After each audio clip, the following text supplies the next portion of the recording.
What's up, guys? I am Coach G, back at it, wishing you a happy 2026.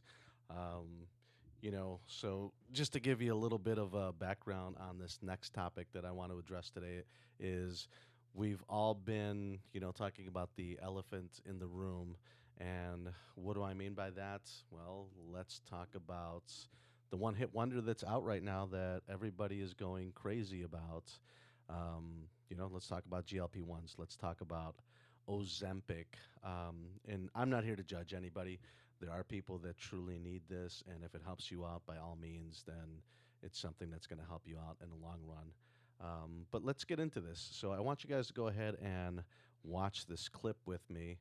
And I want to get some feedback from you guys, and I'll give you a little bit of my take. I'm not going to make you guys watch the whole thing, but just to get into it a little bit. So let's And go ahead and roll Mounjaro can help this, decrease how much and food you I'll get eat. out of your way. They're two of the most popular weapons in the battle against obesity. Now, a new report suggests one of these blockbuster drugs is far more effective in helping people slim down. The analysis looked at real-world data from about 18,000 overweight adults using Mounjaro or Ozempic.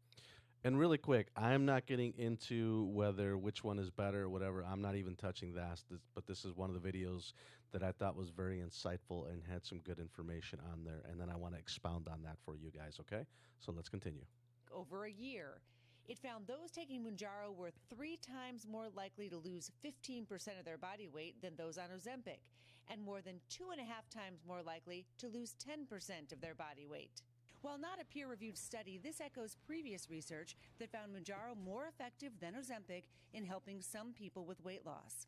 Both drugs are taken through weekly injections and are FDA approved only for type 2 diabetes, not weight loss. I've lost 17 pounds in 8 weeks. But demand is soaring as more patients use them off-label to shed unwanted pounds. Doctors say they work by mimicking hormones in the gut tied to appetite. The major difference between the two medications is that Mounjaro is working on 2 hormones and Ozempic is working on 1 hormone. So you're essentially getting more bang for the buck when you take Mounjaro. After struggling with obesity her whole life, Tara Rothenhofer joined a clinical trial for Mounjaro. 3 years in, she says she's lost more than 200 pounds. Instead of that feeling of looking towards your next meal while you're still eating the current meal, you're having more of that feeling of satisfaction, of enjoyment. You have a few bites of something and you feel full. Eli Lilly, maker of Mounjaro, says it'll soon release a version that's FDA approved for weight loss called Zepbound. In a statement, the maker of Ozempic, Novo Nordisk, told us their drug is only meant to treat type 2 diabetes. Its approved drug for weight loss, called Wegovy, is similar but at a higher dose than Ozempic. Experts caution the safety of these drugs is still unknown in healthy people who just want to lose a few pounds.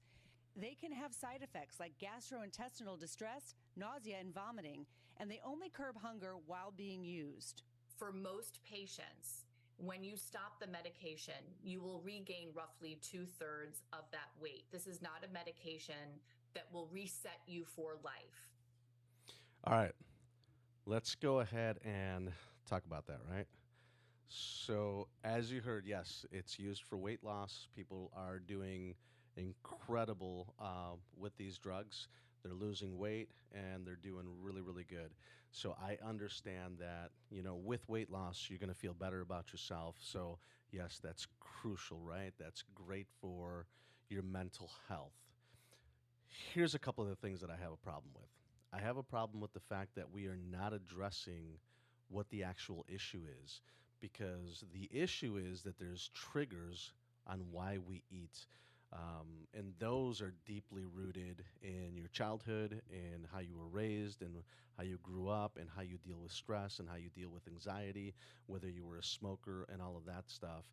And the other thing is that by taking these drugs, you're not learning how to eat and how to properly, I hate to use the word diet, but how to properly set up your food intake for the day, for the week, and for the month. And those are the things that are getting left behind. And the other thing that I don't really see a whole lot of people talking about, and this is where I want to go ahead and talk to you about this, is that when you're on these drugs, especially when you're on these, because you're losing so much muscle while you're on these, is the fact that you definitely need to strength train. You need to get into the gym and you need to work out. And there's certain protocols that you should be doing in order to maintain that muscle mass, especially as we age. Most of the people that are taking this seems to be like they're in their 30s, your early 40s, and I hate to say it, but man, when you hit 50, you're not going to have a whole lot of muscle left on your body unless you take this and you see a personal trainer. So, by all means, come and see me at Intense Conditioning in St. John, Indiana. I will teach you how to train without killing you. I understand that a lot of you have not worked out before, have not, you're just starting out and you don't know where to start. So, I will meet you where you're at. That's the biggest thing that I want to address. And to get you thinking about what it is you are taking, what it is you are ingesting, make sure that it is not long term. You don't want to be on these drugs for the rest of your life, that you have a strategy on how to, essentially wean off of these and get off of these drugs, but still maintain that healthy look that you've been going for. You know, train. You need to do strength training, especially as we age. Keeping that muscle mass is so important. And I want to go ahead and educate you and teach you on how you can keep that muscle mass and how you can live with these drugs for a short time, get the results that you want, and then maintain that. So if that's something that you're interested in, by all means, please go ahead and look me up, Intense Conditioning. Give me a call, and let's sit down and let's have a conversation.